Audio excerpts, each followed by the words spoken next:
Welcome back sa aking YouTube channel mga trops. Kung bago ka pa lang, please click the subscribe button at notification bell para lagi kang updated sa boxing news.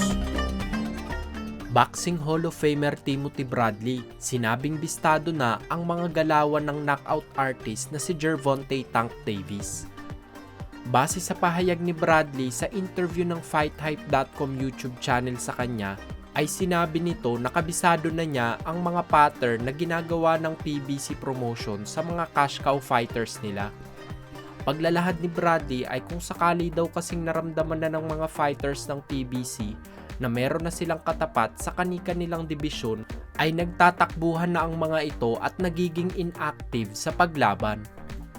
Kung titignan natin mga trops, ay may punto dito si Bradley mula kay Errol Spence Jr., Jermel Charlo at Jermal Charlo na pare-parehong naging inactive nang magkaroon ng katapat sa kani-kanilang dibisyon.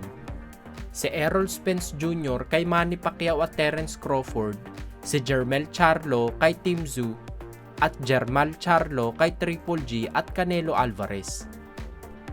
Ayon naman kay Bradley ay si Tank Davis naman daw ang inactive dahil kay Shakur Stevenson at Devin Haney.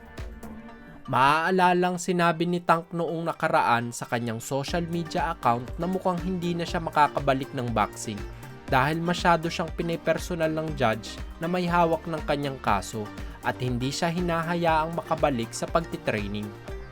Idagdag pa dyan ang mga pangalan nila Teofimo Lopez at Devin Haney na tiyak daw na makapagbibigay problema kay Tank.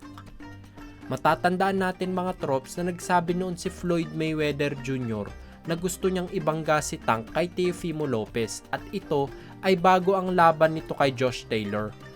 Inaasahan kasi mga trops ng taong bayan na matatalo si Teofimo kay Taylor dahil sa mga nakalipas nitong poor performances sa mga nakalaban niya bago si Taylor. Ngunit nang manalo si Teofimo sa impresibong paraan ay nawala na rin ang ingay ni Mayweather at planong ibangga si Tank kay Teofimo.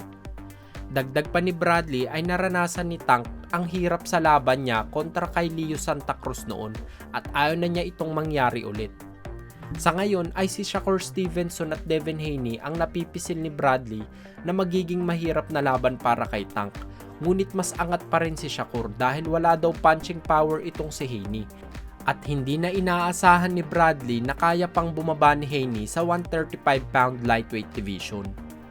Ngunit nga dahil sa poor performance na ipinakita ni Shakur sa nakalipas nitong laban kay Edwin De Los Santos para sa bakanting WBC belt, ay posible daw talaga na ibigay ito na dahilan para ofera ng kampo nila Tank si Shakur ng mas mababang offer o di naman kaya sabihin na hindi pa hinug si Shakur para pagkakitaan ng malaki kung sakaling ibangga kay Tank. Sa ganitong argumento mga trops ay magkakaroon talaga ng edge ang kampo ni Tank sa negosasyon at syempre, posible rin talagang hindi matuloy ang laban na ito.